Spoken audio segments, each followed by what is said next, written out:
Olá, bem-vindo de volta ao Resumo de Peso. No nosso último encontro, a gente viu quem pode decidir no processo administrativo. Hoje, vamos mergulhar nas regras que garantem que essa decisão seja, assim, justa, imparcial, né?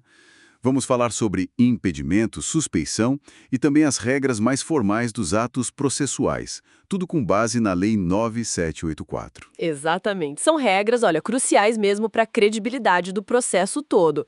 Sem elas, a confiança na decisão fica, abalada, né? Vamos ver direitinho como a lei trata isso lá nos artigos 18 a 28. Ótimo.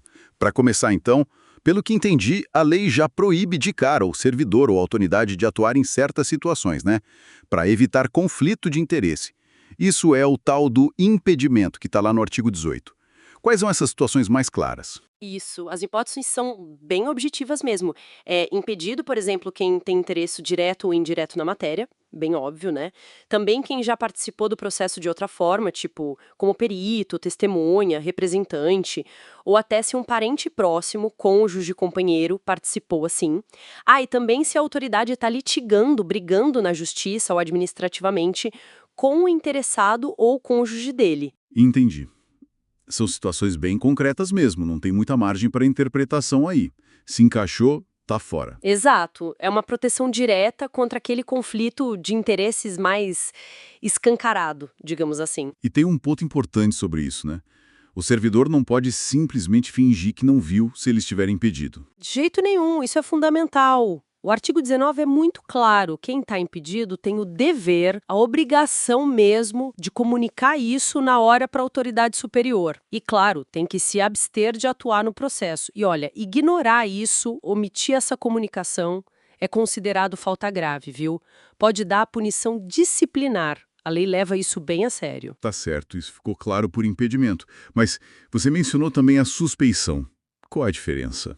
A suspeição é um pouco diferente, está lá no artigo 20. Aqui não é uma proibição assim automática, como no impedimento. A suspeição ela pode ser arguida, ou seja, alguém, geralmente o interessado, tem que alegar, tem que apontar essa situação. Alegar o que exatamente? Basicamente, quando a autoridade tem uma relação pessoal que pode afetar a imparcialidade.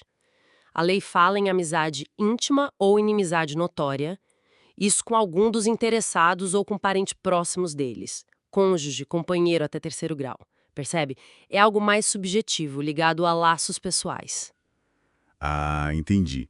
Então, no impedimento, a lei já diz, você não pode.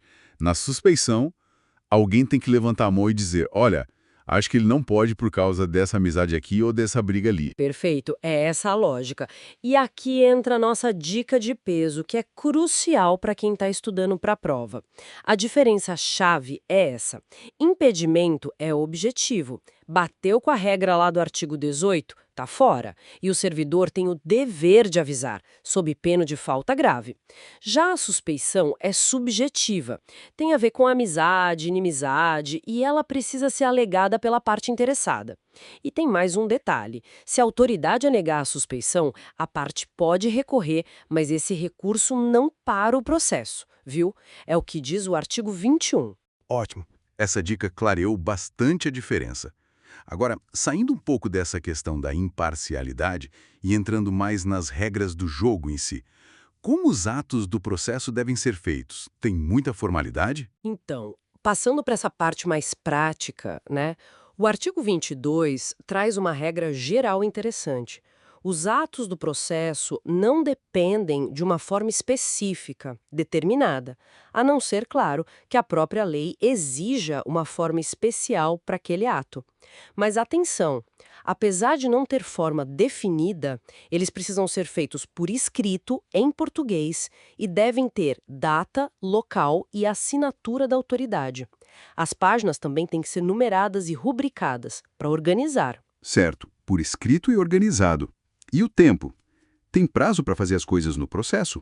Tem sim, e esse é um ponto muito importante. O artigo 24 estabelece um prazo geral padrão, 5 dias. Esse é o prazo para praticar os atos processuais, tanto para a administração quanto para o interessado, se não existir um outro prazo específico definido em lei ou norma. 5 dias? É um prazo geral. Parece um pouco curto, não? E se a pessoa ou a própria administração não conseguir cumprir? Pode parecer curto, mas a lei também pensou nisso. Esse prazo de 5 dias pode ser prorrogado, estendido até pelo dobro, ou seja, mais 5 dias.